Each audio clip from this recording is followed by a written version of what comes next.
All right.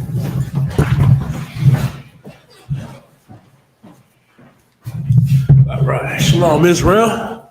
Y'all Shemel Shah break a thumb. Yahweh Shema thumb by Shemel Shah. Priest officer of 1,000 Yadai holding it down till 12 show. General Muhammad gets ready and gets down. Now, black man, Latino man, First Nation man, and woman, we got to understand, man, that the so-called New Year. I know everybody is like, oh, man, Happy New Year. Chris, you had sisters, you know what I mean, this weekend out there wearing nothing, Chris, freezing their behinds off. You know what I mean? Took a break from selling feet on OnlyFans to go outside and be whores. A lot of you brothers following after them. That's the things that we got to get away from as Blacks, Latinos, and Native American Indians. Not realizing that you went out there to give reference to another God. You ever wonder why it's called January? It's called January because it comes from the Roman god Janus. That's where it comes from. The god of new beginnings and endings. When the real springtime, the real new year begins in the month of Abib, which is the month of Passover. Black man, Latino man, First Nation man and woman. And what we need to do as the Lord's chosen people is this. If I could, young man Chris, could you give me Leviticus chapter 20 and verse 26? Let me get that. Got a hold. Let me get Amos chapter 5 and verse 21. Type your questions in the chat. I mean, General Muhammad will be in the building. 12 show General Muhammad will be here. Type your questions into the chat. So when it gets ready, we can have it rock and roll and get them together. But first, if I could, go ahead, Chris. Give me what you got. This is Leviticus chapter 20, verse 26. Go ahead. And ye shall be holy unto me. See, as the Lord's chosen people, we're supposed to be holy. Holy, when you look it up, means to be separate. We're supposed to be separate, set apart as Blacks and Latinos, man. We can't do the things that these other nations do. We can't celebrate Christmas and Halloween and New Year's. We can't do that. All of those customs are customs of the heathen, and they are vain. The Lord is telling us, man, only the children of Israel, because the Lord is speaking only to Israel, saying, ye shall be holy unto me. It's not your grandmom and your grandpa, but your pastor with the white robe and gown on. That's not what holy means. Holy means to be separate, set apart. Go on. For I, the Lord, am holy. For I, the Lord, am holy, meaning the Lord is holy. The Most High is holy. The Lord is separate. The Lord does not love everybody. Go ahead, keep going. And have severed you from other people. And the Lord has severed us from other people. The Lord severed us from these heathens, from their holidays. We ain't supposed to do it. We're not. Like, we're supposed to look at these heathen going out there doing what they do and let them rock. Let them go out there, you know what I mean, and serve whatever God they want to serve. As Blacks and Latinos, the Lord's chosen people, we got to serve our God, our Father. That's who we have to serve. That's who we have to obey. For I have severed you from other people. Meaning this, if I sever my arm from my body, it's no longer attached. So the Lord severed us from the oppressor, severed us from the Africans, severed us from their gods and their holidays. Keep going. That ye should be mine. That ye should be mine, because we belong to the Most High. We belong to the Most High, Black man, Latino man, First Nation man and woman. I pray you understand. Now, let me get Amos chapter 5, verse 21. Y'all know how. Thanks a lot. Amos chapter 5, verse 21. The Lord said, oh, let's slow it down. Let's slow it down real quick. Slow it down. The Lord said, what? Read it again. I hate. I what? I hate. Oh, man. You know, Chris, when I was coming up in the Christian church, Pastor Ruffin never told me about this scripture right here. He never did. He was too busy trying to get, he was too busy trying to get the Pico buddy bill. That's all he was trying to get. He was trying to get the rent and the mortgage and the car note. And then at the same time telling us God loves everybody, that God is just all love. But the Lord said what? Read it again. I hate. The Lord said, I hate. Yes, God is very much capable of hate. The Lord hates. We're about to find out what the Lord hates. Keep going.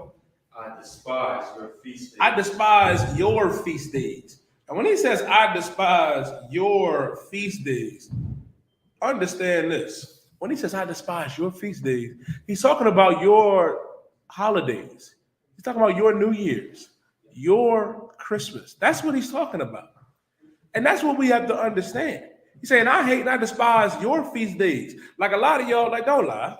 Don't lie, Chris. Our mothers told us the same old stuff. Yana Hall, you know what we saying is true. Our mothers used to tell us that if we go out there New Year's Eve, you know what I mean, to have a couple dollars in our pockets and some black-eyed peas. Brother, I saw a video today that I still cannot believe that I saw with my own two eyes. An Issachar sister with a tradition of her own, involving a bucket of water, throwing it around the house, and then throwing it out the window like that's going to bring more money in the house for New Year's. You were broke yesterday, you're broke today, and you're going to be broke tomorrow. You know what I mean? That's all. They always saying new year, new me. You was a hoe yesterday, you a hoe today, and you're going to be a hoe tomorrow. Ain't nothing changed, but you know what can change your life? Keeping God's laws, statutes, and commandments can. You know what really can change your life? Coming into the Israelite school of universal practical knowledge and letting that old man or that old woman die. That's how you truly change your life. Putting black-eyed peas in your pocket and then carrying water around the crib and whatever, you know what I mean? And all these other traditions that you're doing for these holidays, they don't work. And they never have and they never will. Because what you don't realize is you're giving reverence to other gods. You're giving reverence to who? Janus, Baal, Caesar Borgia, Allah, all of which have failed our people. All of which. That's why the Lord said, I despise your feast days. Keep going.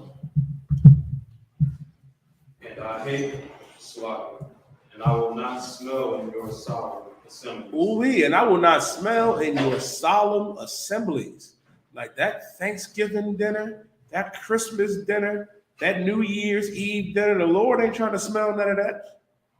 The Lord is having none of that. None of it. And that's what we have to realize, man. Like, we don't realize that these customs that we do, we're really following after the oppressor and what they teach us. And you never question, you know what I mean, what's facts, what's real. You just go ahead and go with the flow. Why? Because they give you a paid day off.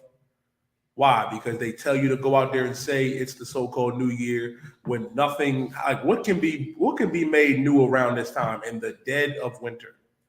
What can be made new? Even if you want to look at it from a scientific standpoint, you know what I mean? And the Bible is all science. It can't possibly be true that this is the new year. So you got to realize, and which is just so heavy, you got to wash your brain of all of this garbage that we have been pumped through all of our lives. All of our lives, we have been told the same old thing, like being plugged in, you know what I mean, high on that drug called America, called Babylon. You're getting ready to transition into what? You know what I mean? Martin Luther King Day. Then you're going to transition into Valentine's Day. And then you're going to go over and celebrate Easter, which is another celebration of Babylon and one of their gods. And the next thing you know, you got what? Memorial Day, the 4th of July. When all of these holidays of the oppressor and of America, God said, I despise your feast days, and I will not smell in your solemn assemblies. Even though you assemble yourself on these days, you get together out there on New Year's Eve, which I never understood. Chris, because you go out there to the city, you go out there to New York, the Big Apple, go out there to Times Square to watch that ball drop. You know you're getting pickpocketed. You know you're getting robbed. You know you got to fight your way to the D train. You got to fight your way to the L. You got to fight your way to the Broad Street line. You know what I mean? Just to come home beat up and broke like you was yesterday. So what is new about that? Nothing. Nothing is new about it. And if I could, man, what we have to realize as the Lord's chosen people, and which is so important, if I could, Yana Hall, give me Revelation chapter 18 and verse 4. Let me get Revelation chapter 18 and verse 4, Bubba Quashaw.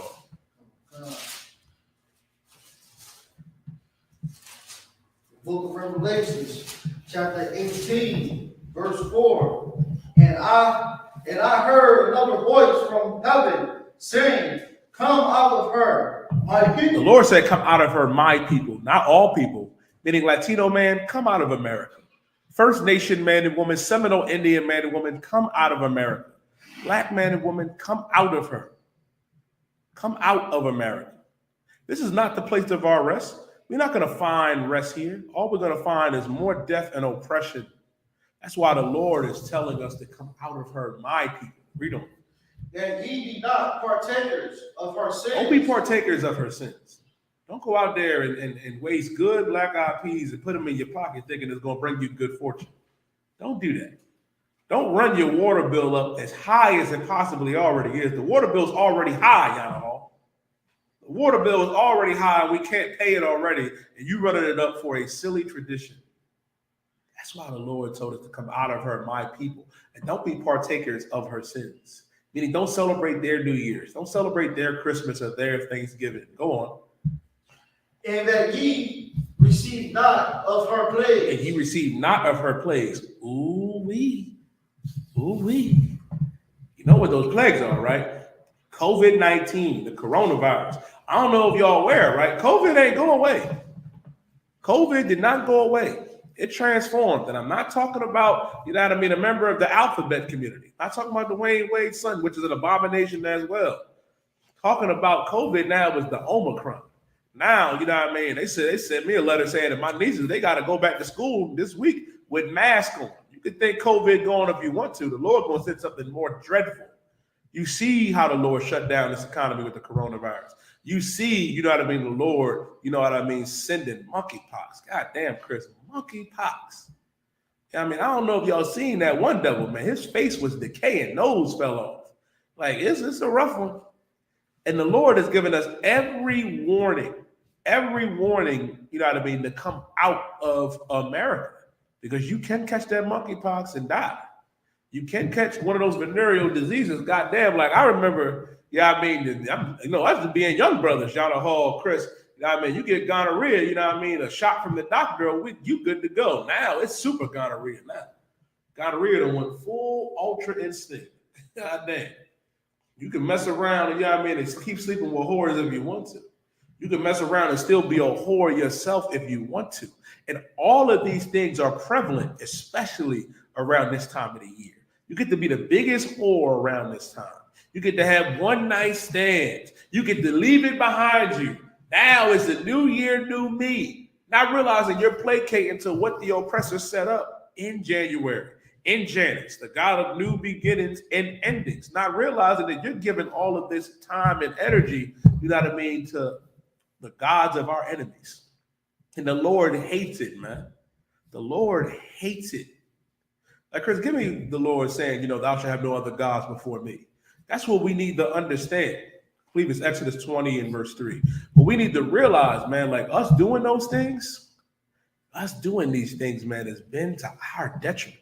And our God has took the time. We read it in Revelation 18 and verse 4, that ye receive not of her sins and receive not of her plagues.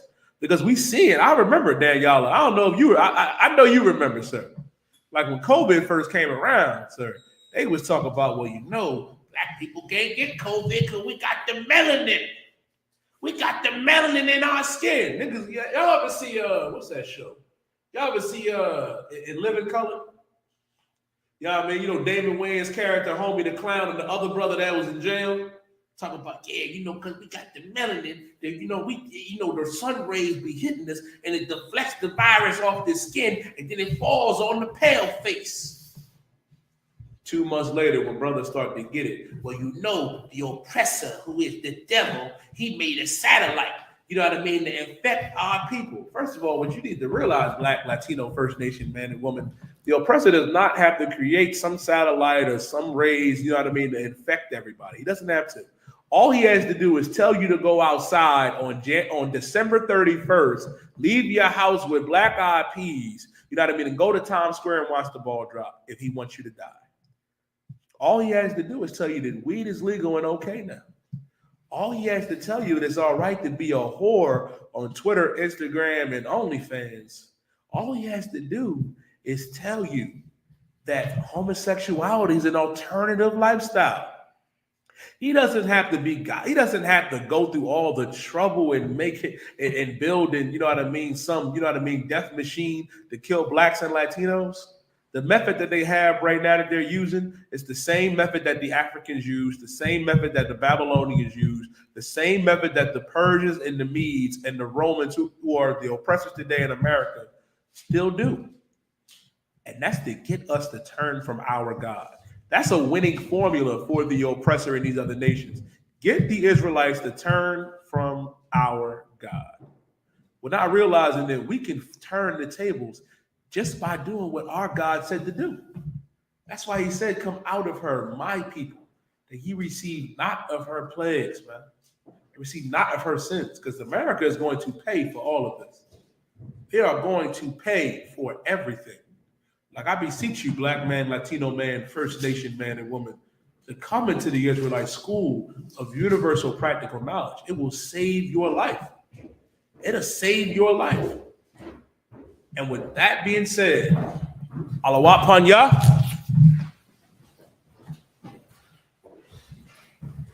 Barak. Yahweh Ba'Shem Yahshua Bashim Yahshua phone, clap it up. Let's get it on. All right, Akim out there. I'll answer your questions. Of course, we will go into so-called New Year's Eve. And also we'll do something that might help you out, a lot of you out there who are still stuck on New Year's Eve traditions. We'll go into the psychology of New Year's Eve superstitions. They come from a very natural place. It's natural, it's normal, especially when you're a slave, especially when you're poor, especially when you don't have actual power to change your life in the way that you would like to change it. All right? And so we'll go into the psychology of superstitions, where they come from and why poor people trust them more than the will of God. Poor people trust superstition, brother, more than the commandments, more than righteousness. And it's for a very natural reason. And of course, we will go into that today. And I will also answer all of your questions about anything. Does anyone have a question? Let's have it now. Up front. Shalom, sir. I have a question about Genesis 3:16. Well, what does it mean when it say that his desire should be to your husband? His desire, read it for everyone, all right? I appreciate it. Genesis chapter 3:16. No, leave it there. That's right. Go ahead. Unto the woman he said, I will greatly multiply thy sorrow and thy conception. So what is this? What we're reading now are the curses, the repercussions of Eve's and Adam's actions in the Garden of Eden, right? They rebelled against the Most High God. They chose to disobey God. They believed that disobeying God would benefit them. They would prosper through disobeying God. Eve believed that she would become as a god. And Adam, of course, believed his wife was right instead of God. Everybody understands that, right? But they didn't prosper. Their lives didn't get better. They were cursed. What was one of the curses? We're reading about it right now. This is where a woman's pain in childbirth comes from. Right? Women go through absolute agony in childbirth. Of course, our oppressor has so many drugs now that they believe can take away a woman's pain, but those drugs don't work, and I'll explain why. Even if you get an epidural, and if you sleep through your entire pregnancy, if that baby is born black and Hispanic, that baby is still going to give you a great deal of pain. I pray everyone understands. You're going to hurt over that child. And there's no medicine, there's no needle, there's no epidural that is going to take away the pain of being poor in the ghetto with a baby. And every woman knows what I'm talking about. You understand, right? So you shall have pain in thy childbirth. Go ahead. In sorrow thou shalt bring forth children. Yeah, I mean, they can take away the pain now with a needle in your spine and with an epidural, but there is no cure for the sorrow of having a child when you're a nigger and a spick in this world. The amount of suffering and sadness that a person will go through simply because you wanted to make another human being. That sorrow is still a curse that is still in effect today. I know you understand. Keep going. And thy desire shall be to thy husband. And thy what? Desire shall be to thy husband. Because how did this great crime come about? Adam told his wife, the Lord has said, we may eat of every tree of the garden, save this one. There is one thing we can't devour, one thing we can't consume. As most of you officers know, this is not about apples or fruit. This is a metaphor for learning something the easy way or learning it the hard way. You can eat all of these other trees because learning from these trees is learning what? Read my mind. Is learning, young man? You're right, but it's learning in my metaphor I just gave you. Learning from these trees is learning the young man. You're right, but use the metaphor. Show me that you're in class today because I just said it.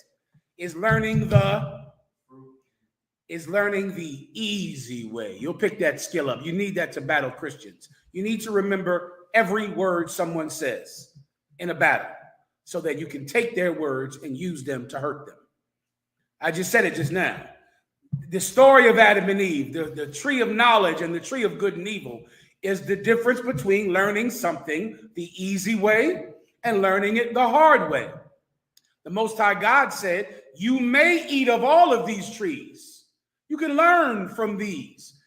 I'll tell you what to eat. Eat beef, eat chicken, eat cows, eat goats, eat fish with fins and scales, have sex with a woman that is also in your family, also in your race. Use a horse for riding him. Plant food this time of the year. Plant it this way. And you read it and you do it. That's learning the easy way. Christ enlightened us in the New Testament when he called the Most High our Father. To understand he's a father is to understand the book of Genesis, because eating the other trees was your father telling you, take out the trash, come home by 4, do your homework by 7, make sure you're in bed by 11. That's learning the easy way, and we were free to do that in the garden. Thou mayest eat of every tree, save this one. This is the one tree you can't learn from, because eating from this tree, consuming this information is learning something read my mind. Easy way or the hard way. Well, if you eat from the tree that he told you not to eat from, then which way is that? That's the hard way. Give him a hand. That's the hard way. There's one father that says take out the trash every Tuesday. Or you can learn what happens if you don't. You know the difference, right? Yes. Right, one father can say, make sure you're in the house by the time the street lights come on. Make sure you don't bring a white girl in my house ever. Ever.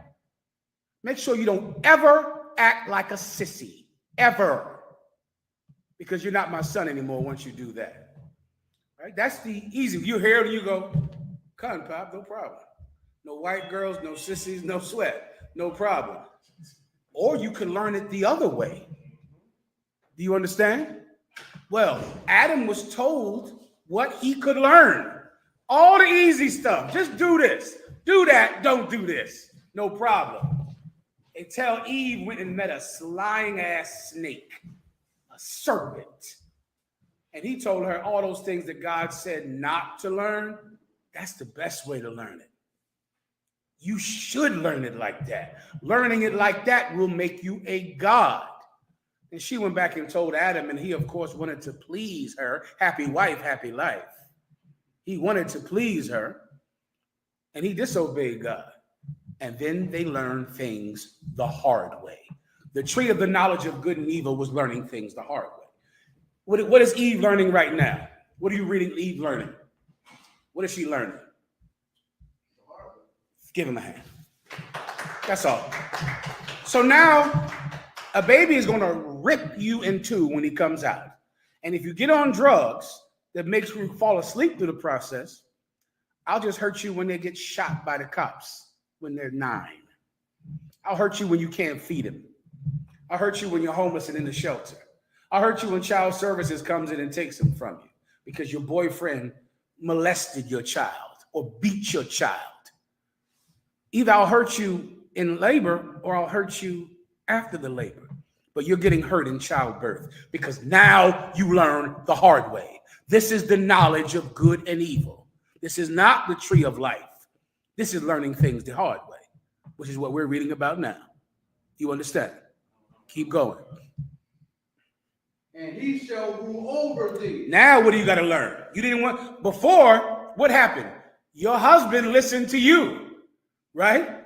Eve is the one that was beguiled by the serpent. That's in 2 Timothy. It was not Adam that was deceived, but Eve being deceived was in the transgression. That's in the New Testament. You understand? Adam didn't get fooled by that serpent. Adam just wanted to please his wife. Adam was a sucker to a bitch. And that because of that, death is in this world. That's that. So what's the repercussion? What's the hard way that now Eve has to learn? Explain. No, you tell me. You just read it.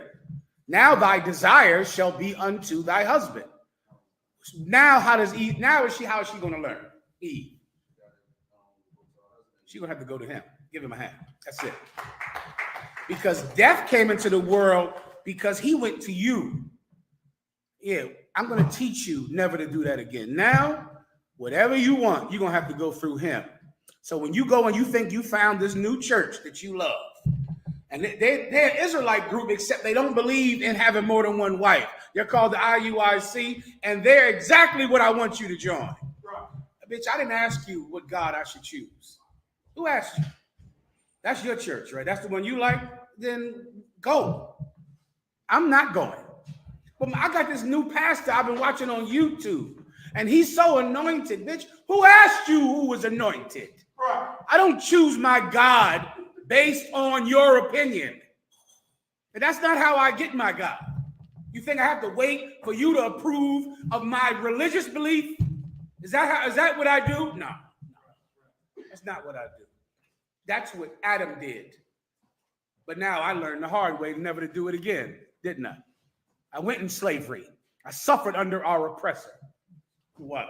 So I know to never let a bitch rule me again. I know to never allow a woman to make me choose her over what God said ever again. And I learned, come on. And I learned, how did I learn never to let a woman make me choose her over God? I learned it which way? I learned it the hard way. The hard way. Pray you understand. Next. Come on. Like, sir, that Genesis 3 and 16, where it says, thy desire shall be to thy husband, is it twofold in that, okay, all of women's behaviors, even in the world, is to impress men or get attention from men? Like women, acting like whores because men in the world like whores, that sort of thing? Okay. Can I describe it to you? Come on. If I may, sir, to simplify what Officer Bum was saying, sir, is that the water done, the y'all. reason why sisters are selling feet online is because brothers is willing to pay for it. Right, that's what I'm saying. Like, Gotcha. Their desire is for us to be looking at them and focus on them, and like one of the main purposes of life is men. Like if you hear women's conversation amongst each other versus just like the fellows or men's conversations amongst each other, even in the world, it's not the same. Like women are talking about men 85% of the time, and men are not. Yeah. Okay, well, you do know that men want women. Of course. I mean, since they're about 11 years old, Right. They're constantly wanting a woman. So then what do you say about that?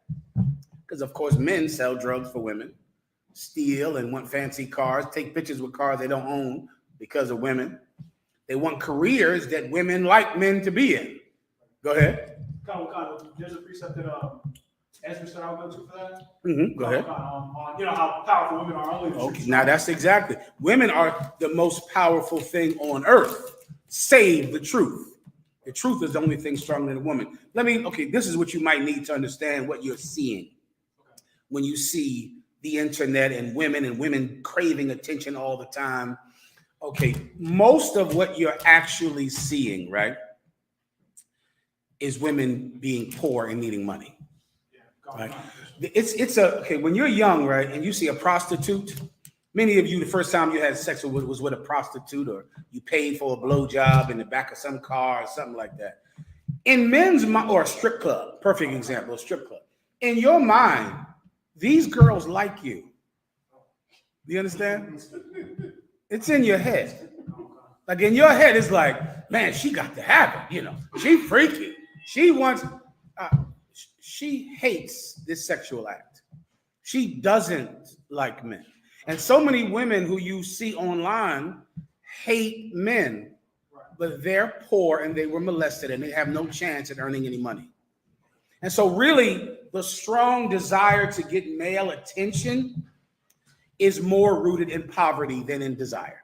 Again, which is why they call prostitution the first profession, because the minute any woman needed money and couldn't eat and couldn't make bread, or was a widow when her husband died, or was a cast off of her family, a woman has one thing that can always make money. You understand? And that's society. And you see women wanting your attention, women dressing like whores because they're poor, because they're just poor, and this is how they make money. But you should not confuse that with liking you. You understand? Many a broke man confuses that with liking you. The stripper does not like you. She hates you. She hates you, and guess what? That woman has never had orgasm with you ever, not one time. She's faking. Not you, Abun. I know, not you. Not me either. But them, these cats. The rest of them. You die too. You die only. You die like hell no. The guy said he know that bitch. He know it happened. The point I'm trying to make is they lie so much, Abun. You can't think they like you because they lie so much, and a poor woman is lying for a living. You know, so really when the scripture says her desire shall be unto her husband, it's talking about something that would avoid this great mistake. Remember, because the mistake was made because his desire was unto her. You understand? He wanted to please her. Let me ask you a question in Adam's mind, which you can suppose this. This is right in the woven between the lines of this scripture. What would have happened if Adam did not listen to Eve? Eve went to him and said, the serpent saith that we shall eat from the tree and we shall become as gods. Now, he believed her and he obeyed her. What if he didn't? Now, the answer is right in the scripture. It's woven in there. What if he said, no, God said we shouldn't do it and I'm not doing it? What would have happened? Abun. She would have said okay and went with it because her desire was to him. And if she, no. Then why didn't he just say no? It's woven in there.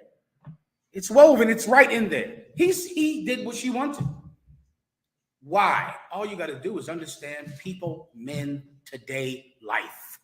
If you've never been through this, thank the Lord. If Adam decides to not go with his wife, to not obey his wife, and to obey God instead of his wife, what would have happened, Abun? She would have had the option either to go against him or... What option would she have taken, She Abun? would have went with it. So what would she have done? She would not have... So if you were the woman and this woman puts a choice to you, either you leave the UPK or I'm leaving you. If you don't leave the UPK, if you continue to keep the commandments, if you continue to stay in this cult who believes in having more than one woman, and the world says hate white people, and she gives you an ultimatum. I don't want that around my kids. I don't believe in that. I want to eat shrimp and crab. I want to celebrate New Year's Eve. If you stand with God and not with her, what is going to happen? Young man. Say again? Why? You'll have a different wife because what is she going to do? Give him a hand. Do I have to teach this? I don't have to teach this, right? This teaches itself. Right? The senior men are laughing because We've all been through this. We've all been right there. Where you have to choose. Well, you can't see your children. Why? Because you're going to take them to that school. I don't want you taking your kids down there. But why? Because you're not going to celebrate Christmas.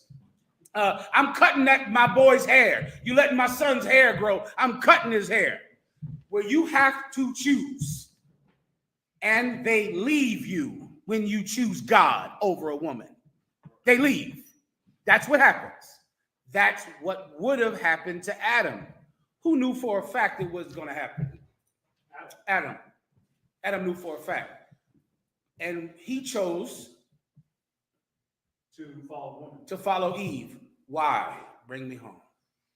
Bring me right here to the Bible. It's right in front of your face. Why did he choose that woman over God? It's right in front of you. It's right there. If you say it in the battle, there will be no one that can say you're wrong because it's right in front of you. Who wants to give it a shot? Anyone online, you can try too. You're dying. Give him a hand. Adam's desire was to that woman.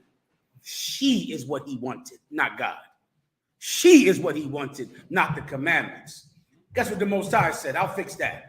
From now on, you are going to want him. He's going to want God. That's that. You are going to want him. You're going to need him. You're going to be afraid if he leaves you. He will what? Have more women than you. He won't need you. Everybody always says, well, Adam, for years I've been hearing this in battles. Adam only had one wife. Yeah, that's true. And you see what happened, don't you? You see what happened, right? A man had one wife. That's the only one he had. And when he had to choose between her and God, he chose her. Then God said, now your desire shall be to your husband. Now she can't have any other man, and I can have 10 women. She needs me out. I don't need her. She cannot replace me. I'm the only man she can have sex with the rest of her life. Some idiot Andrew Tate got arrested this week, the dumbest heathen in the world, because he's ultra masculine. He's Johnny Fontaine. He's a nigga from Greece. What's the cat from Greece? You better shape up. This is an old movie, y'all. He's Tony Montana. He is the slickest woman. The women love him. He's Pretty Ricky Fontaine. He's in jail right now for selling whores. Come on.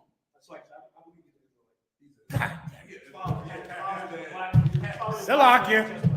No, sorry, Andrew. Anyway, he's a brother who's a pimp, who's a sex trafficker. And he thinks that he's a ladies' man because he has all his wives who sleep with other men. So he thinks they're his girlfriends. And his girlfriends have sex with other men for money. And he thinks he's a ladies' man. Let me show you a real ladies' man. In the Israelite school of UPK, we have sex with a lot of women.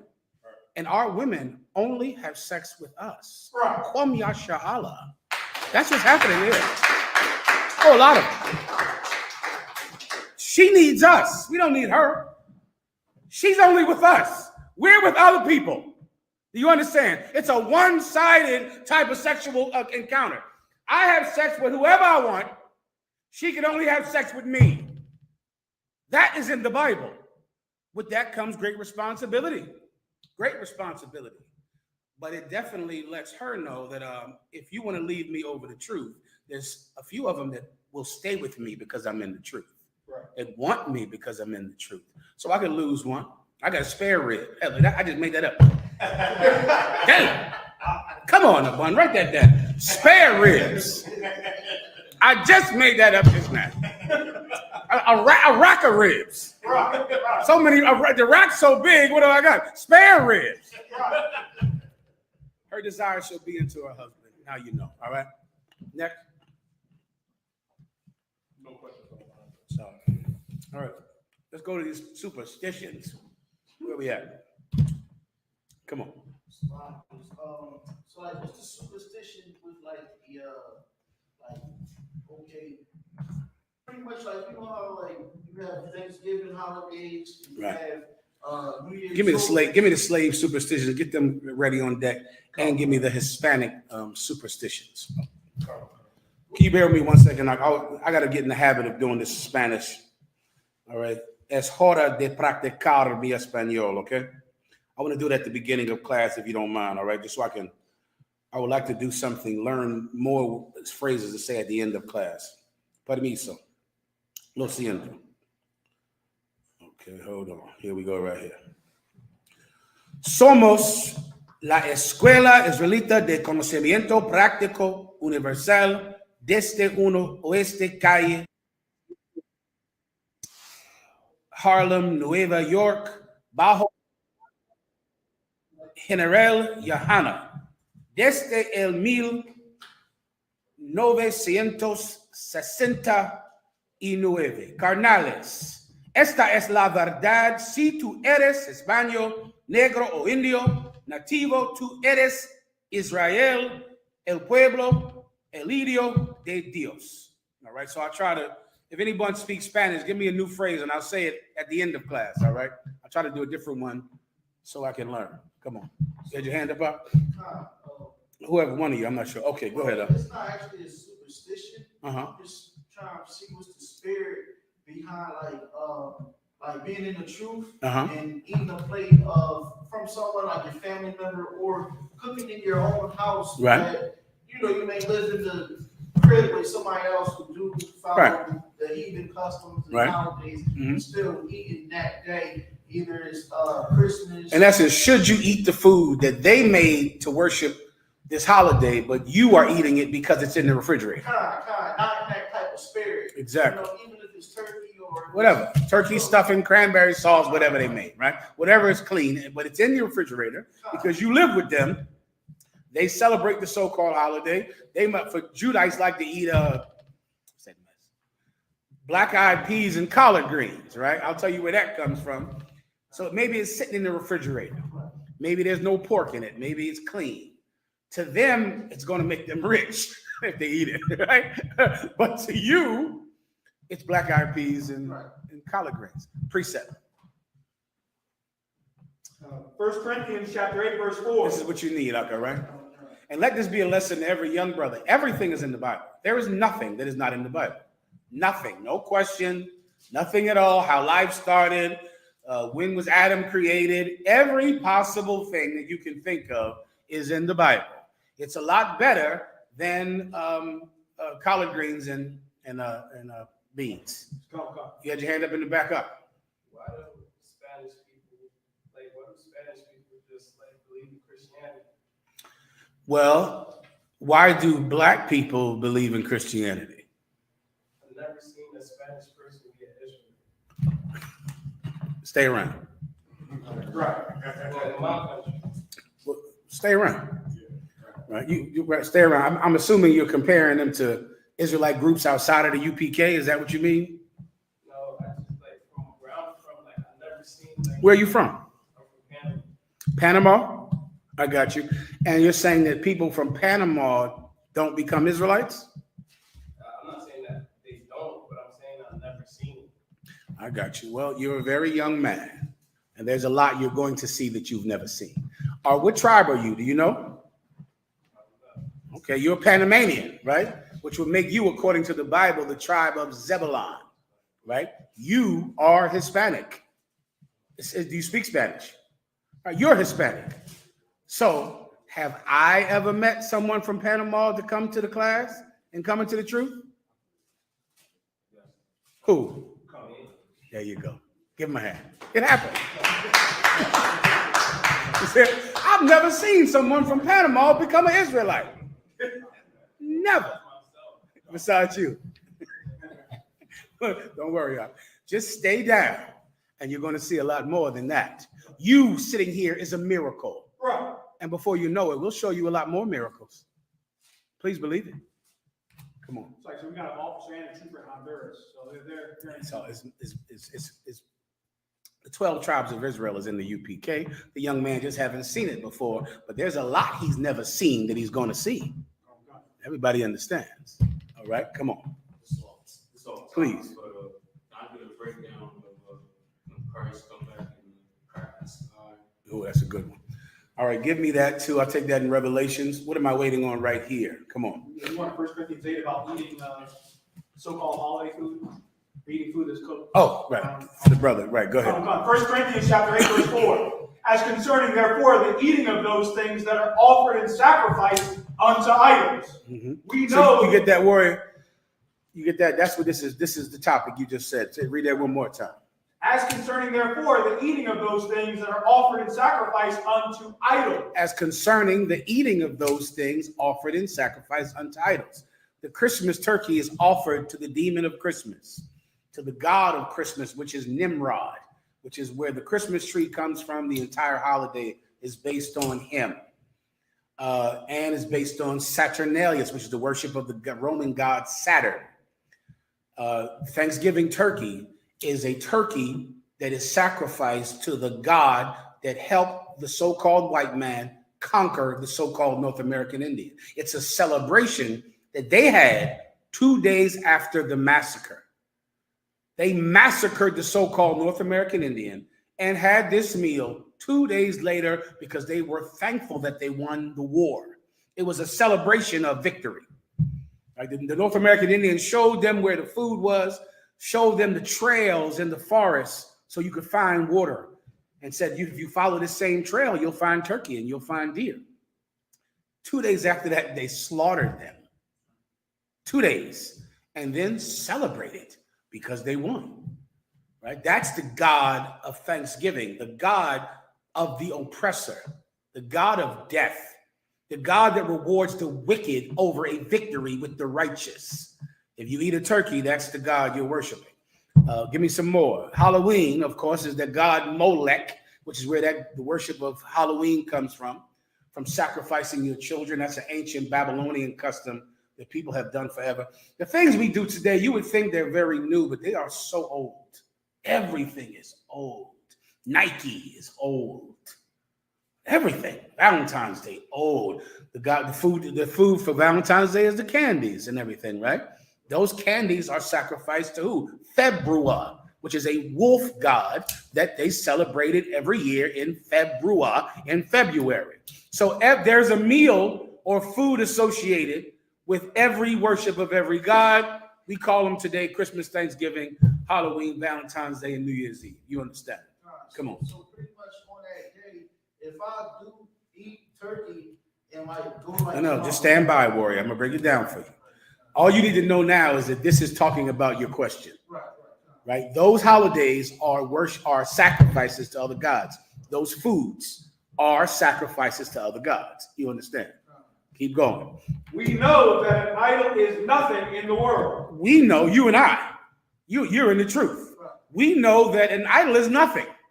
We know that Nimrod is nothing. The tree is nothing. Thanksgiving is nothing. We don't believe in that garbage. You and I know that it is nothing. Go ahead. And that there is none other God but one. And we know there's only one God. We know the God of Thanksgiving doesn't exist. The God of New Year's Eve doesn't exist. We know the God of Christmas does not exist. We know there's one God, Yahweh. Keep going. 1 Corinthians chapter 8, verse 5. For though there be that are called gods, whether in heaven or in earth, as there be gods many and lords many.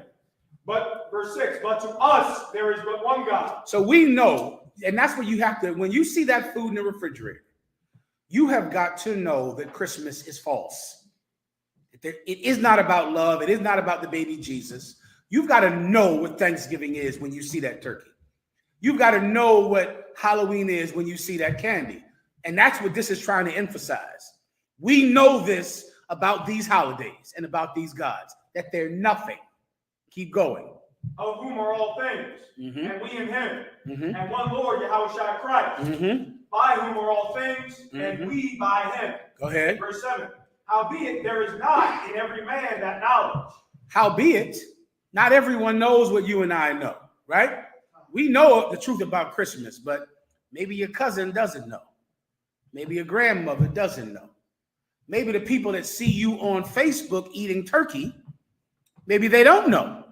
Maybe other people think that it might be that the God of Christmas might be real and the God of Thanksgiving might be real. Others might not know what you and I know. Keep going.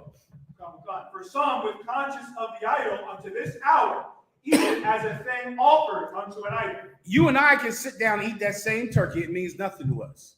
But this brother who watched us eat it, he goes, oh, Thanksgiving must be lawful. Because he's in the UPK. He's eating the turkey. Maybe Thanksgiving is a time of family and love. Chris, I thought Christmas was wrong, but he's eating that meal on Christmas. He posted a giant plate, which all of you young, Lord be with you. You post a giant plate on Christmas and Thanksgiving. Of course, it's just food to you. I get it. It's just food. But what do the other people think that see you posting a plate of food on Christmas and on Thanksgiving? That's what this is saying. We know it's nothing, but other people, in their conscience, they might be struggling with Christmas, struggling with trying to give up these holidays. Keep going. And their conscience being weak is And their conscience being what? weak. Their conscience being what? Weak. So now, because someone saw me eating a turkey leg on November 25th, that to me is just a turkey leg. What will it do to him if he sees me do it? He will think that the hold that Christmas has on him is right. He'll think it's right because he doesn't know what I know. You understand? Keep going. Verse 8, but meat commendeth us not to God. But meat doesn't commend us to God. Listen now, if you miss a plate of food, God, you're not going to get closer to God because you ate this food. So what difference does it make? You understand? It's just a turkey, piece of turkey. If you like that nasty ass cranberry, get some every year. They got it. The stuff for Thanksgiving is in the supermarket every day. You could go have that. You could get the mashed potatoes, the stuffing, the turkey, the cranberry sauce, put it, slap it together all in that sandwich y'all love the next day. You could eat that any day you want. You like black eyed peas? Hell, I'm a Judite. I know about black eyed peas. Eat them every day, except for this one. There's one night I'm not eating black eyed peas.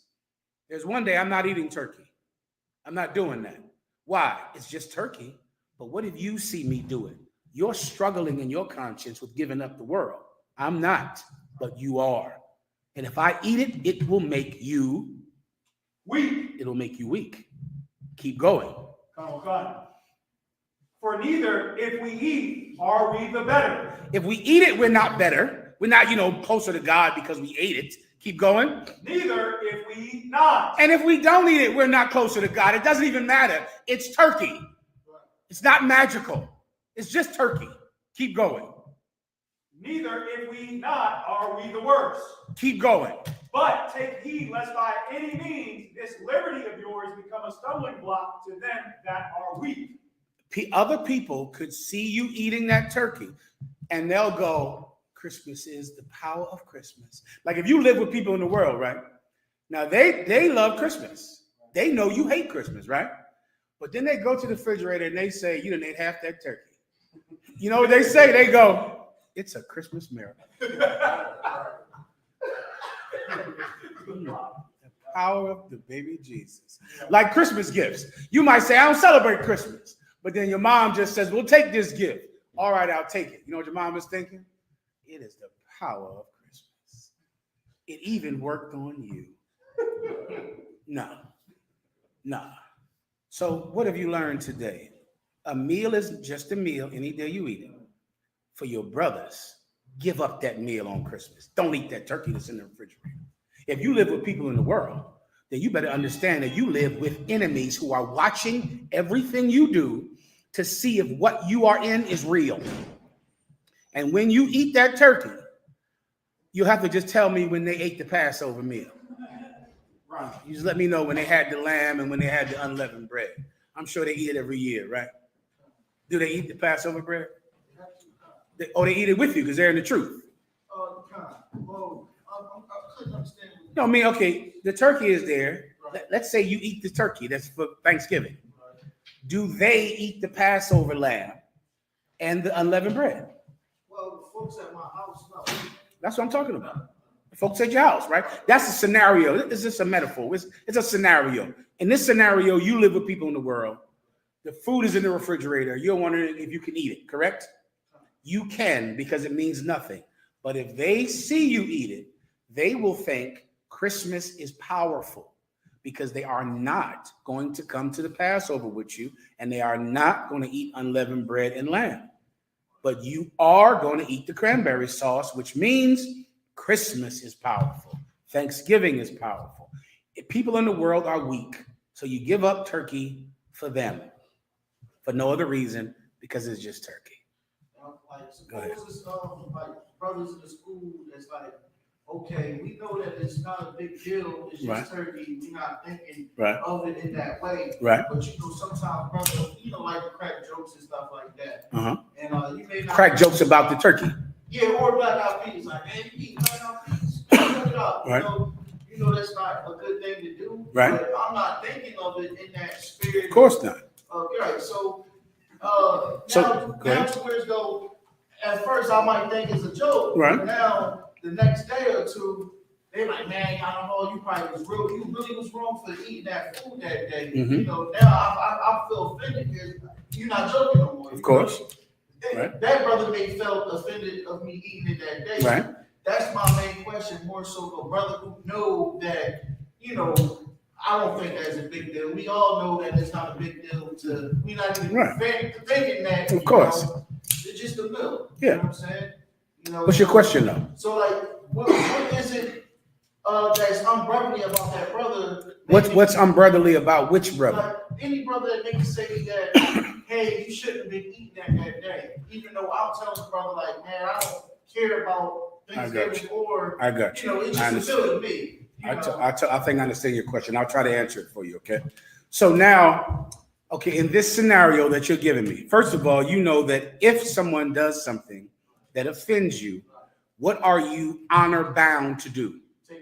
You have to do it. You don't have a choice, right? Just like not eating pork or not eating shrimp. If a brother offends you, you must take him to counsel. It is the law of Christ. And if they were killed with the voice of 2 or 3 witnesses in times past by the commandment of Moses, how much a sorer punishment shall they receive who trodden underfoot the word of Christ? Christ gave us a law about taking people to counsel that offend us. Now, you got killed by Moses by 2 or 3 witnesses. What's going to happen to you if you offend what Christ told you to do? You have to take a brother to counsel. Not taking a man to counsel is a person that wants to hate his brother. It's a flat out desire to hate him, because you know that if you went to counsel, you would resolve it. You don't want to counsel so that you can hate him. It's a poem my favorite poem called The Poison Pen. It's not in the Bible, but it's saying this, that when someone offends you, you tell him not, the offense grows. When my foe offended me, I told him not, the offense grows. My friend offended me, I told him it groweth not.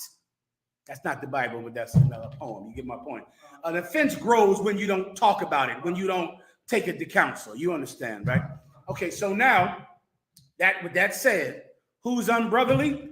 Both of you. Now, if I could, sir, I just wanted to, bring it out of the class to ask a question. No, when I say you, I'm not meaning you. This is a scenario. No, yeah, this is a scenario. I know that. This is not you. When I say you, I mean, you said which one, is how is he unbrotherly? Both of the people in this scenario are unbrotherly. We just read that precept, right? So the brother who watches another brother eat a turkey on Thanksgiving knows that it's not something that people should see him do. Come on. Suppose that brother just assumed, just like out of the blue, like we're on the phone or like Clubhouse, for instance. Right. Man, what you eating, y'all? You sound like you probably eating some black eyed peas or something. Was the person eating black eyed peas? Kind. Okay, he was right there. Yeah, he was right. It took a wild guess. So now that's where it was like, I wasn't in front of the brother eating with black eyed peas. Like, yo, eat your own. Okay. But what's your question, Okay, what are you asking me? Wrong for What is who wrong? Me. You in this scenario. In this scenario, you're the one with the peas. Okay, so are you saying, are you wrong for what? For like, Oh, I got you. I understand. I just got it. So you ain't doing it in front of him. Okay, then no one really knew you were doing it but yourself. but he guessed it. Guessed it. Okay, well now that's a rough one. I'm just asking. Since you asking me, I wouldn't say it if you didn't ask me. You understand? If he guessed it, then he knows that you're that type of person. That's the problem with that. He knows that if you eat him tonight, you're eating black-eyed peas because he can see it in you that it's hard for you to give up traditional lusts. That's what he can notice. And brothers in the school, they were like this when I was a trooper. Boy, they see everything. They saw everything in me. They saw it. I walked in the door. It was like they looked at me, sized me up, and knew who I was. Straight up and down. That's what happened. Because they're prophets. And so in that way, you're right. You were not doing it where anyone could see you. You were taking care of your brother. So you, in this scenario, you were not being unbrotherly. You were right. Do you understand? You didn't do anything wrong. You didn't post a picture. You didn't let people in the world see you do it. You might go downstairs 2 a.m., eat some damn black-eyed peas. Who in the hell cares? Nobody knows.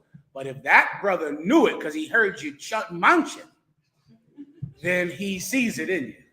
And really, the only offense you could have is in that he knows you.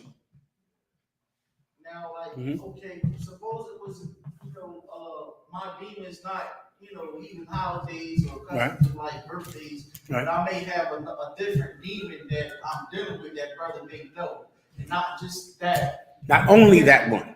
Okay. You guys, this young man right here, he knows. Well, I'm not talking about you. This is not about you. This is a scenario, correct? All right. Right. If you need a private counsel, you can always get a private counsel. Just we're talking in general. So in general, what are you asking me? I'm just saying, if the brother just assumed that that's me, not giving up the custom holidays, that's not really true. Because I gave. Well, it's not true that you don't. It's not true that you do all of them, but it is true that you were eating black-eyed peas then. That's it. And he didn't say, hey, you don't. He didn't say you keep all the traditions of the world. He didn't say that. He just said, I hear you eating. I bet you it's black-eyed peas, and he was right. So I don't know how you could be offended at him. You really could have been offended if you weren't. Like if you could say, what you mean black-eyed peas, man? I'm eating a steak. What are you talking about? I don't eat why would I eat black-eyed peas? Then he would have to say, oh, Salakia, because I was wrong. But if you were eating black-eyed peas, and if it was New Year's Eve or New Year's Day, and he was right, how do you get upset about him being right? Go ahead. It's like trying to ridicule me of saying that I shouldn't eat it at all, even though for me and him, it's not a big deal. Okay, but he knows you're eating it. Right. So if he knows you're eating it, who have you just offended by eating it? Him, because he's the one that knows you're eating it, because he assumed you ate it. Okay, and let me tell you, and this goes to really, the question in this scenario goes to what I wanted to go into tonight and where superstitions come from. These things come from a very private and personal and deep place. And they're extremely hard to break up. It's serious. It's like something that satisfies something in your soul that needs comfort and needs to know that you're going to be okay in the future. And they give comfort in a way that we don't really understand until you delve into it when you get out of it. There's a reason that he knew, and we can't deny that it was true. And if it was true and it offended you because it was true, then really you're offended because you ate it. You can't be offended because he knew it, because it was true. So in essence, you're offended that he knew you would eat black-eyed peas on New Year's Eve. And now, does that make, the person that did this, does that make them the evilest person in the world? Watch this, sisters. If you were a woman, and a lot of women in the truth, they cleaned up like crazy yesterday. They cleaned their house. Sisters, do you know what I'm talking about? Do you know women that clean their house on New Year's Day? Right. Brother, you probably could walk into 20 houses in the UPK, 100, and you're going to smell bleach yesterday. You're going to smell bleach. You're going to be like, damn, what's going on in here? Somebody coming over? And listen, and they don't know why, women don't know why they have the internal urge to clean on New Year's Day. But they have it. It's like you wake up in the morning like, I need to clean this damn house. I need to get this mopped and swept and I need to clean up. They don't know why they're doing it. They're not saying, I need to keep the tradition of slave New Year's Eve. They're not saying that in their mind. But they just have the need to clean yesterday. And brother, if I question them, it'll be a sad day. Because I can guarantee sisters in the UPK cleaned up yesterday thinking that they just had an urge to clean. They don't know. Just like that, there is brothers, man, that are going to, for some reason, you know what I really feel like eating? Is black-eyed peas and collard greens. For no reason, but I just really have the urge to eat some black-eyed. They don't know why they want it. They have no idea why they want black-eyed peas and collard greens. They're not thinking, I'm celebrating a holiday. They just know this is perfect. This would satisfy me right now, today. Now, when you come into the truth and you begin to learn something that is foreign in this world, you begin to learn self-discipline, self-denial, and you embrace it. Then you're going to realize why you do things that you don't even know why you're doing. You understand? So in this particular case, he assumed you were doing it. There's only one way he could have assumed, and that's because he knows you. He was right about it. You were doing it. If you're offended by him knowing, now if he ridiculed you, if he made fun of you or belittled you, then you should take him to counsel because that's wrong.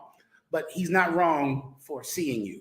Right. You get my point. But if he ridiculed you, of course, or if you're just offended by it, take him to counsel and work it out and figure out who's right and who's wrong. You're taking him to counsel because you're offended.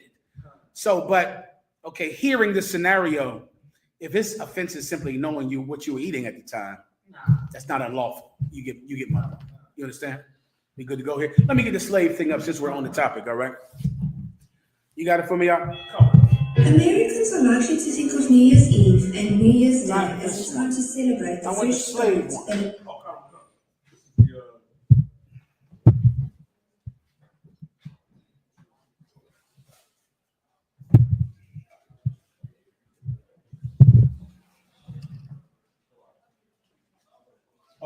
This is the slave. It doesn't say slave on that. The one I have is going to say slave. It might be written. This one might not be a video. Oh, come on. Bear with me. It says American slavery title. Oh, right there. I didn't notice it until the water. Go ahead.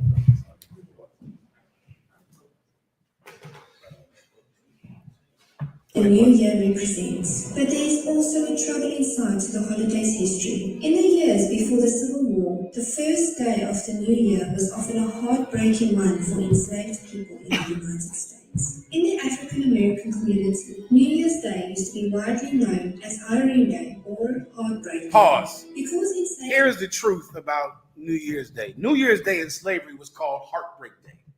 And it was the worst day to be a slave of the year. They dreaded it every year. They called it Hiring Day or Heartbreak Day because on this day, your owner had debts that had to be paid by the end of the year. And so on New Year's Day, he would use the slave to pay off debts. So he would hire out his slaves to people that if he owed money to the cotton person or to the wheat farmer or to the hog farmer, he couldn't pay it. It had to be paid by the first of the year. So if he had labor, he would rent out his labor to the people that he owed money to. And slaves sat around all year dreading this day coming because they knew that they were going to lose their children today. Husbands knew they were going to lose their wives. Wives knew they were going to lose their husbands. And it was all centered around Heartbreak Day, which is what New Year's Day is. Keep going. People spend New Year's Eve wondering and waiting to find out if their owners were going to rent them out to someone else, which potentially split up their families. The renting out of slave labor was a common practice in the South of America and a profitable practice for slave owners and hirers. Some enslaved people were put up for auction on New Year's Day. or held under contracts that started in January. These transactions also took place all year long, and contracts could last for different amounts of time. These deals were conducted privately amongst families, friends, and business contacts, and slaves were then handed over in town squares, on courthouse steps. Read that one more time. Oh, in town squares. Keep going. Keep going. Accounts of the cruelty of hiring day come from records left by those who secured their freedom, who describe spending the day before January the 1st, desperately hoping and praying that their hirers would be humane and that their families would stay together. A slave named Lewis Clark said in an 1842 account, "Of all the days in the year, the slaves dread New Year's Day the worst of any." Israel Campbell wrote in a memoir published in 1861 in Philadelphia, in which he describes being hired out 3 times. He said, "On New Year's Day, we went to the auctioneer's block to be hired to the highest bidder for 1 year." A former slave known as Sister Harrison said in an interview in 1937, "That's where that saying comes from, that what you do on New Year's Day you'll be doing for the rest of the year." Pause. Enslaved people. What you do on New Year's Day, you'll be doing for the rest of the year. Brother, that is in every Judite house, that term. Whatever you're doing on New Year's Day, you'll be doing for the rest of the year. You ever heard that before, Panama? That saying? Oh, man, that's a Judite. I mean, they live by it. Whatever, where they're careful on what they do today. Come on. Say again? What if you don't do nothing? Then you're going to give yourself bad luck. You better do something.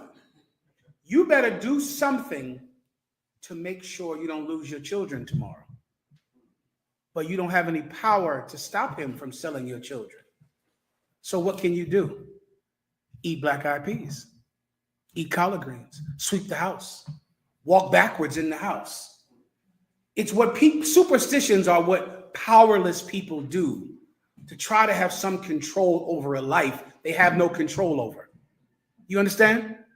They can't stop them from being sold. A woman can't stop her husband from being sold tomorrow. All she can do is what? Sweep, clean. Because if she does that, her husband won't get sold. You understand?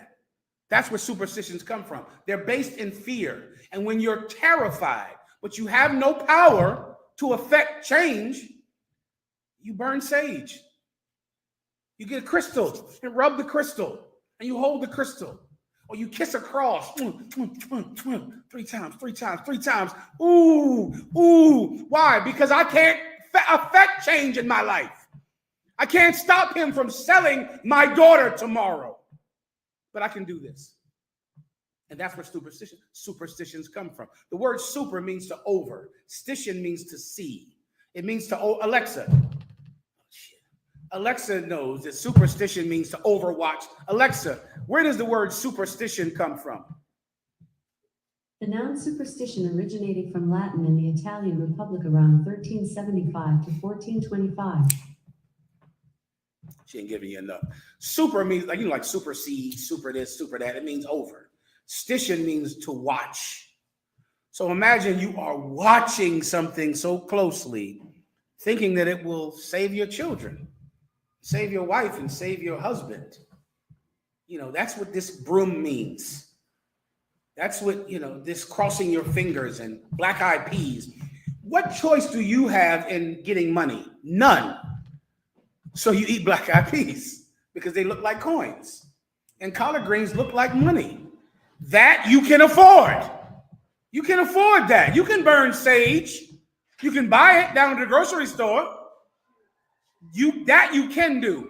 But you don't have any power to actually change your life. And that is the root of superstitions. Does everyone understand? Keep going.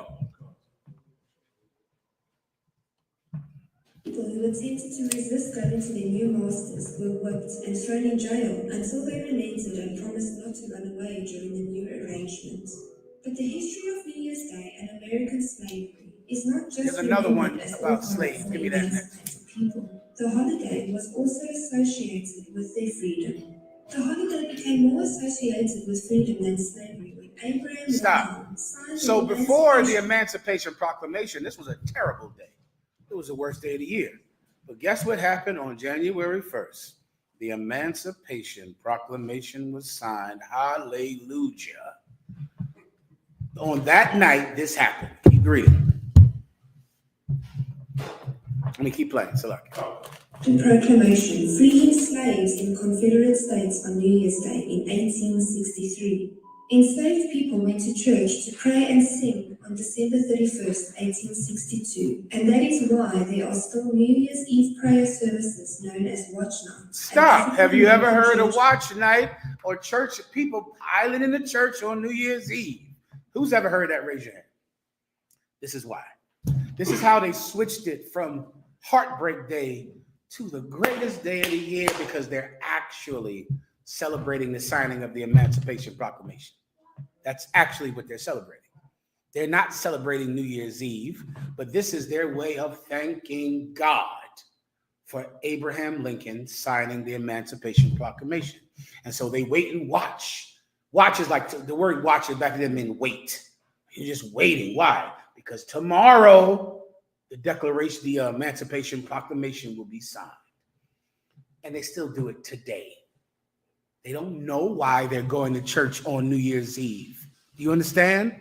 But there is a need in Black people to get up in that church New Year's Eve that by now is instinctive. You understand? It's like an instinctive need by now. Like breeding a dog. You breed enough mean dogs, you get a pit bull. You breed enough nice dogs, you get a lap dog. We're bred to be slaves. You understand? We're bred to eat collard greens and black-eyed peas, and on New Year's Eve, we're going to need them. We're going to have a desire, our stomach will growl to get black-eyed peas on that day. You're going to look at church and go, I ain't been to church in a year. I really want to go to church tonight. I really want to go up in there in church tonight. I know you do. I know. Because we're bred to be slaves. Does everyone understand? Any more? That's it. I had that. So put that on the screen so they can see it, though. Can you? Can you put it on the screen or no? Call, sir. I can. Quickly. If you have questions online, I'll get them as well, all right? Come on, Abun.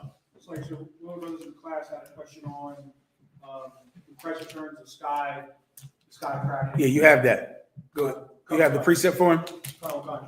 This is a precept for you, young brother in the back, all right?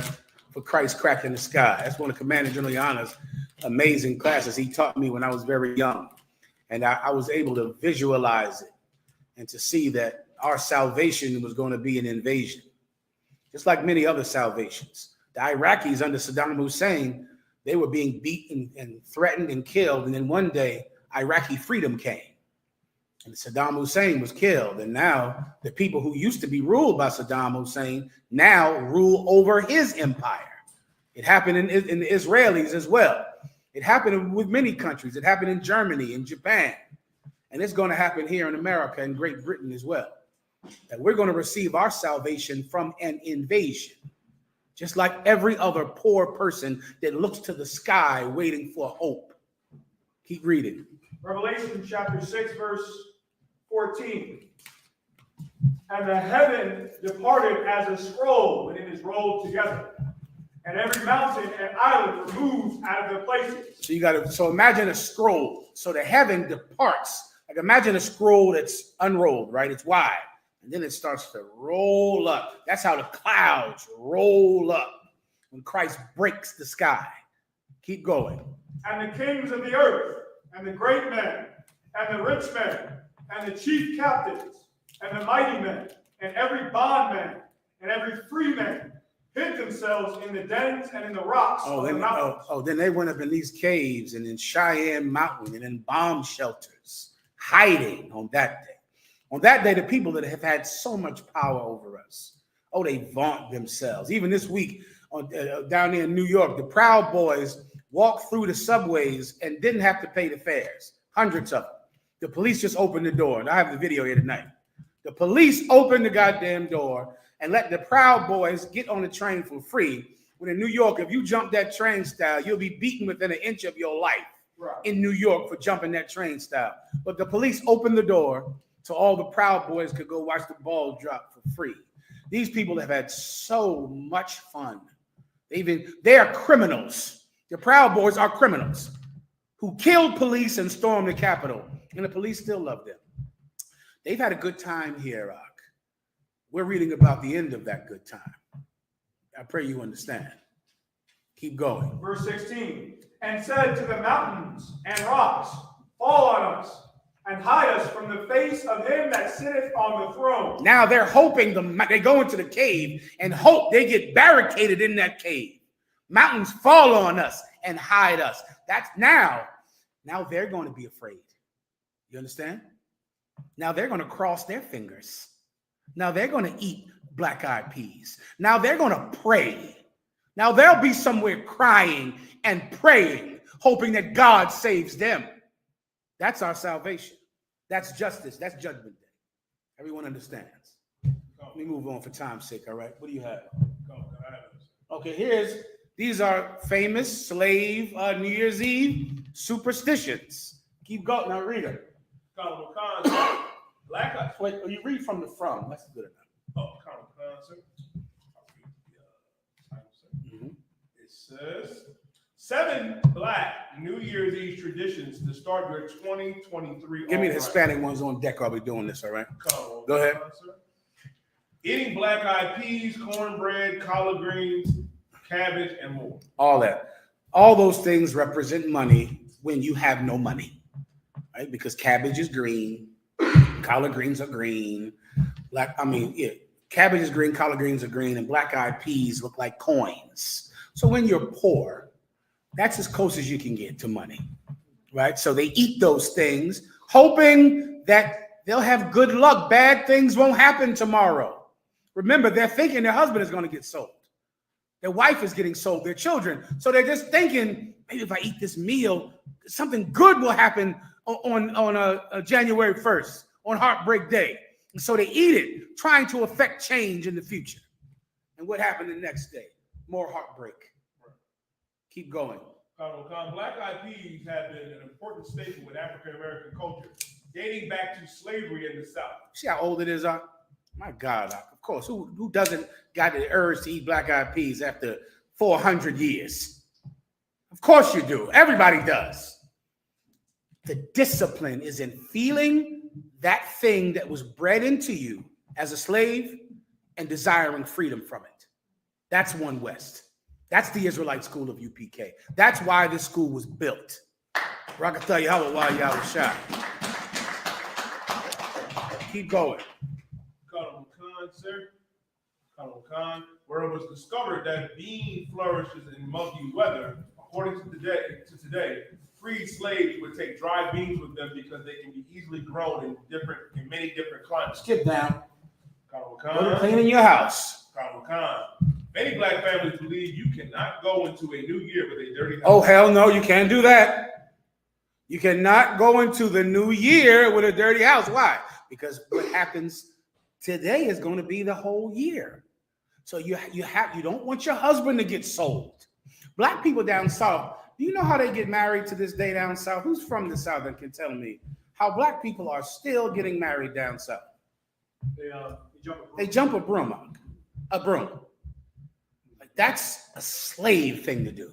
Right. Why? Because what in the hell else is your life but brooms and mops and wash buckets? You're a slave. So now we'll get married by jumping a broom. Oh yeah.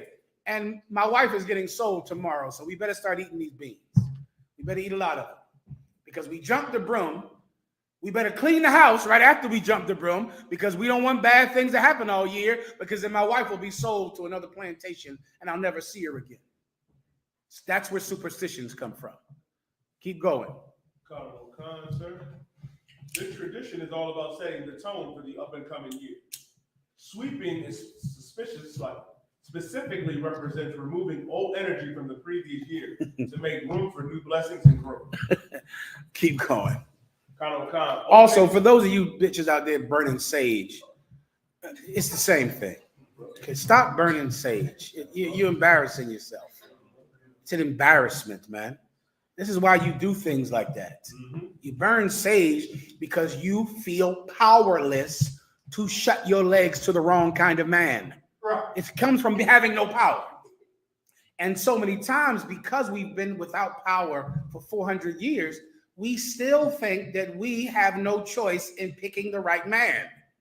So what do? Burn sage, because it's what a powerless person would do. But a free woman chooses well. She chooses wisely. Everybody understands. Keep going.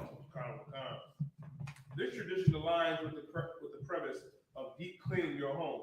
Opening windows allows stale energy to be removed and fresh new air to be ushered in. Opening the windows. You got to open these damn windows. You got to sweep this floor. You got to wash the house, the whole house. You can't breathe for the ammonia in the damn house and the fabuloso burning on the damn stove. Right. Keep going. Attending a church service. All right, we went over that. Any more? Having money in your pocket. Yeah, you got to have some money in your pocket. Make sure it's money in your pockets, because whatever happens today is going to happen the entire year because of Heartbreak Day. Keep going. Being surrounded by your loved ones. You got to be around family and friends, because whatever happens today is going to happen all year. So if you're not around your family and friends, they're going to get sold tomorrow. So you have to be around them on New Year's Eve. Keep going. Sir. Making sure your cupboard is full. A cupboard is like, having food in the house, having a ton of food in the house. Give me the Hispanic things. These are also ridiculous. Brother, what you know about in Panama? Do they eat grapes in Panama on New Year's Eve? Oh, yeah. They're doing that in Panama and Colombia, in Brazil. They have to eat 12 grapes. Last 12 seconds, they got to rifle them in their mouth quick before the clock strikes. What about the draws? The colorful draws? Oh, man, they got to wear red draws if they want to find love. White draws, I think, green draws for money. And white draws, I think, for purity or health or to get rid of disease. I'll pull it up on you.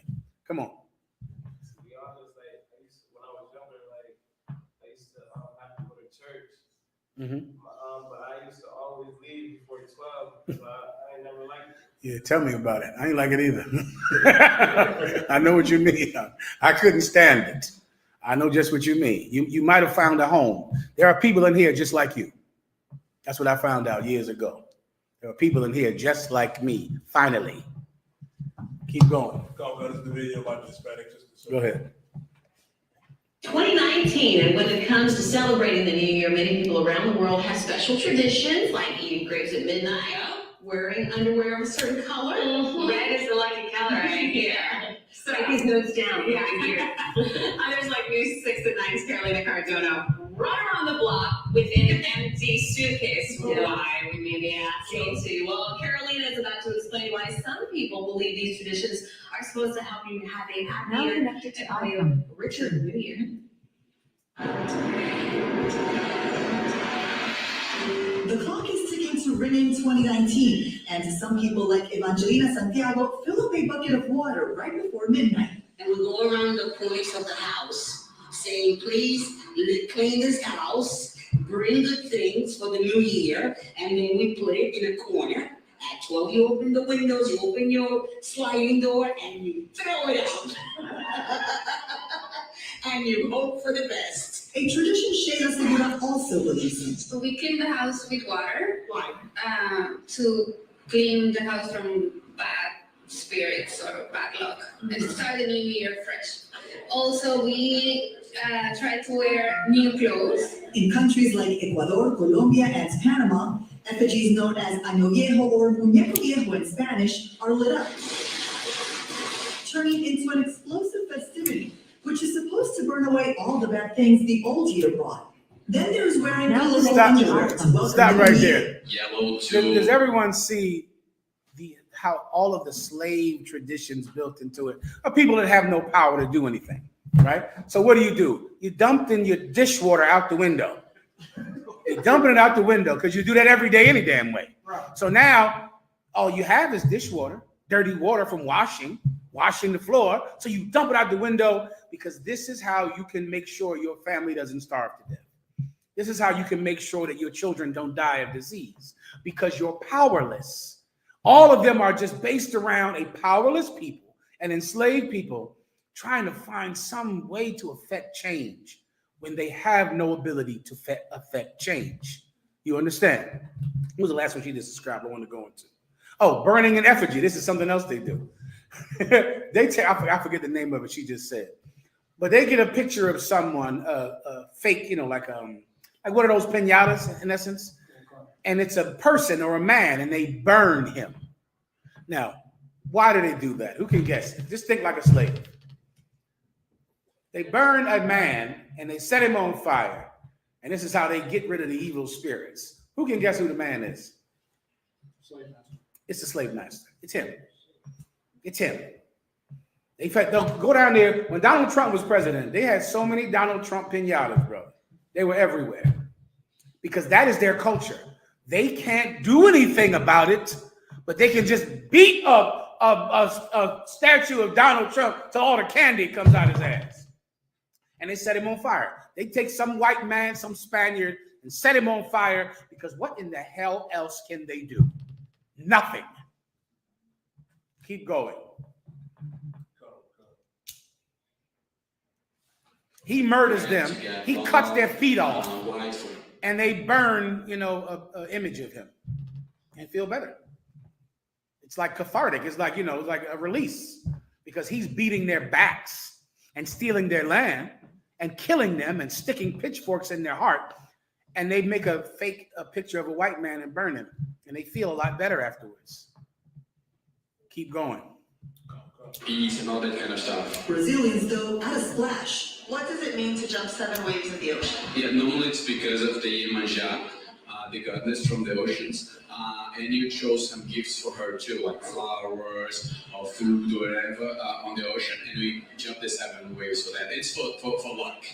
They go out in the ocean, jump 7 times in the ocean, all based on worshiping some non-existent, stupid goddess that they worship right up until the time that the white man killed all of them.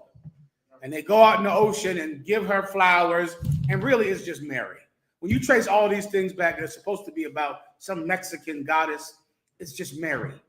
It's them worshiping Mary and giving Mary flowers and loving Mary, and they jump up in the water 7 times, and then they go right back there and cut sugar cane and pick fruit for their master. Keep going. If I may say, what you bring out is so heavy. They orchestrated that in the Black Panther movie too. Forget about it. Yashikar, but big shout out to Prison Officer 500, Yashikar, IHBK, Mexico. He was breaking down the fact of how they was worshiping Kukulkan, they call him, serving him. But before they showed him serving him, the scene before they showed Kukulkan coming out of the water, when he comes out, the first thing he sees is Issachar and Zabalawan on a plantation with conquistador right there. So that's heavy. Yeah, it's that's all it is. It's if you can't do anything else, then pretend. You understand? That's what slaves do. Slaves just pretend. And what else can they do? And they feel better. They feel like, feels like I got on the right color drawers. Okay, I might not be alone. My husband might not die. My drawers are red. I got on green drawers. Okay, we might be able to eat this week. It's the last resort of the powerless. Superstitions. Now, why don't we do something to actually get power? Because we can do it. There's something that we can do, brother, that is for real. It isn't pretend, but it actually gets you power over your enemy. And we'll go into that next. Keep going. Whenever you're ready. That means next year. No, this is the one I got to show you right now. And this is the saddest thing in the world. First of all, tell me how many people are coming over the border in America a day right now. For what? I got 1,000 scriptures I did not bring out. All right, I got to do these on Thursday, okay? I'll try to finish this up on Thursday to finish up where superstitions come from and to show you superstitions in the Bible and to give you the answer to superstitions in the Bible. How many people are coming over the border in Mexico every year? You know Panama? Shit, that number's probably about right. What is it? Common Cause as of November 30th, 2022. Encounters along the U.S.-Mexico border currently range between 6,000 to 7,000 a day. A day. So 2 million is about right a year. 6,000 to 7,000 every day. Traveling, running, swimming to get out of their country and to get into America to have a better life. Now rewind this and let me show you another superstition that has been around for a while. Rewind the tape.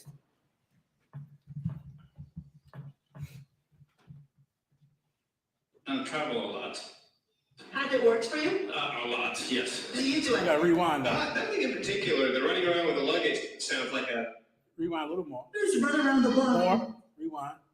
Wherever on the ocean, and we jump the 7 waves for that. It's for luck. Others run around the block with an empty suitcase. That means next year you're gonna travel a lot. That works for you? A lot, yes. Do you do it? Nothing in particular. The running around with the luggage sounds like an interesting thing. We're gonna have to check that out. And the right before the I start mean, of midnight, that is people go- Panama. That's sad as hell. You know about this Panama? Yeah, brother. People, they don't do that in Panama. Thank the Lord. Listen now, people desperate to leave their country because of war and famine. Every year, they just run around in a circle with an empty suitcase out. That's it. There's nothing in the suitcase. They just get up and start running around in a circle. That's it. And you can see why, right? Like you can get it, right? Because they're desperate to fill that suitcase with clothes and make it to California, make it to Texas. But they don't know what to do. They don't know how to change their life. So they just run around out there 12 o'clock 3 times out with an empty suitcase. It's all a slave has. What else does he have? He doesn't have the money to make it over here. If he gets over here, he gets arrested. And guess what? The brothers that don't know that's coming over there, 8,000 of them a day. They're going to come over here. I can go to jail and sell drugs and be oppressed in America. That's what's going to happen. But a slave has nothing else but his superstitions. Here's what God wants you to understand. Let me give you one precept, and then I'm gone, all right? Let me give you this. You with me, right?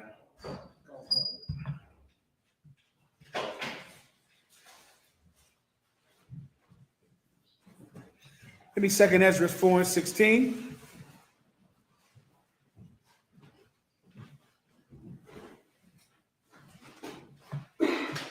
And then 2 Ezra 7:20 to 21, and that's that. All right. 2 Ezra chapter 4, verse 16. Listen, if you want, if I could think of one scripture that would make you understand burning sage, mistletoe, any good luck charm, the crucifix giving you good luck, the sign of the cross, the blood of Jesus, going to church, doing anything that slaves think they have to do.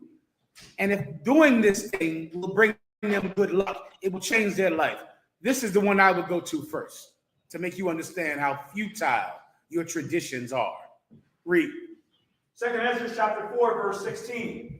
The thought of the wood was in vain. Read that again. The thought of the wood was in vain. Imagine a piece of wood thinking, if I cross my fingers, good things will happen. If I eat black-eyed peas, I'll have money. If I clean my house, then I'll have a good year. Forget about it. Yes. Knock on wood comes from the wooden cross, right? Knock on wood because the wooden cross of Jesus. Knock on wood. Crossing your fingers is, of course, the Christian cross. That's where crossing your fingers come from. Bless you comes from people having the plague. And so when people sneeze, they had flu-like symptoms. So someone sneezed, they went, oh, bless you. You know, oh, please, I don't want you to die. It's people still die, even though you say bless you. There was a lot of bless you for the COVID-19 virus. 3 million people died. It doesn't work. That's the point. All of the things that you do, you're like a piece of wood with thoughts about how you're going to survive, thoughts how you won't get sick, thoughts how you're going to make money. The wood has thoughts too. Keep reading. The thought of the wood was in vain, for the fire came and consumed it. Read it again. The thought of the wood was in vain. Oh, yeah, you think a lot of things, don't you? The thought of the wood was in vain because the fire came and consumed it all. You don't have any magical power to have good luck. None. Let me tell you something that grown people won't tell y'all because you're kids. But I'm going to tell you the first grown thing that people won't tell you. Nothing you're doing in your life is going to be different. Nothing. You understand me? If you hit the lottery, nothing would be different in your life. If you got an NBA contract, nothing would be different in your life. If you signed a rap deal, you would die poor.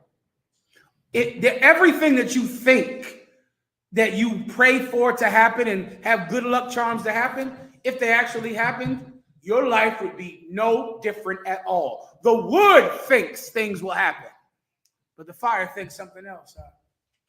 You understand, children? The fire doesn't give a damn what you think. It burns wood. And to understand that is to understand how life really works. Give me the other precept I asked. Got on one gun. Second Ezra, book of Second Ezra, chapter 7 and verse 20. For there be many that perish in this life. Let me tell you about life. There are a lot of people that die in life. Many people. And they don't want to die. They want their families to stay together. You want to see your family. You don't want your children to die. You don't want to be sold on Heartbreak Day. You want to have a good life, and I understand. There be many that perish in this life, however. Go ahead. Because they despise the law of God. Because they despise the law of God. That's why they die. And you can burn all the sage you want. You can sweep that house until it's raw. If you hate God's law, you're dying. You can win the lottery. You can have your heart's dreams come true, and you are still going to die in the ghetto. Still. I'll bring it out on Thursday. I'll show you the actual math on how many people actually go poor after the mega lottery, after the NBA and NFL contract. After it, they all still die poor, all of them. It doesn't change anything because people die because they despise God's law. That's factual, brothers and sisters. That's for real. That's not something you tell a child so he can feel better and feel like maybe he won't be sold tomorrow. That's true.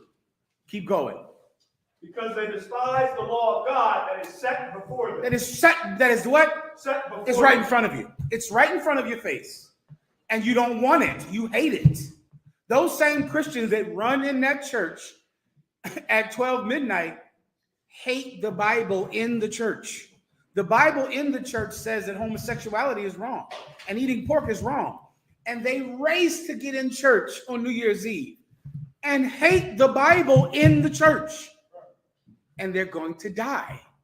No matter how much they go to church, no matter how much they sweep the house. Keep going. Verse 21. For God hath given straight commandments. That's what God gave, man. Straight commandment. You know what straight means? Tight. Tight. Straight commandments. Straight is a biblical word. It just means there's no wiggle room. You can't get out of them. You can't say, well, I know God said this, but he knows my heart. I'm trying to get myself together. One day I'm going to stop smoking. One day I'll stop smoking weed. Well, God made me gay. See, you would like God to be loose, to be wide, to have plenty of wiggle room. He just does not. You're the wood who thinks differently than the fire. But the fire is going to consume you, and he doesn't care what you think. Everybody understands. With that, pass the class over. What's your name again up?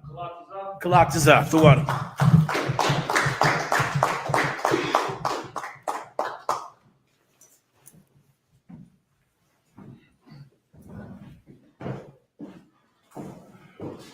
Allah, we're up.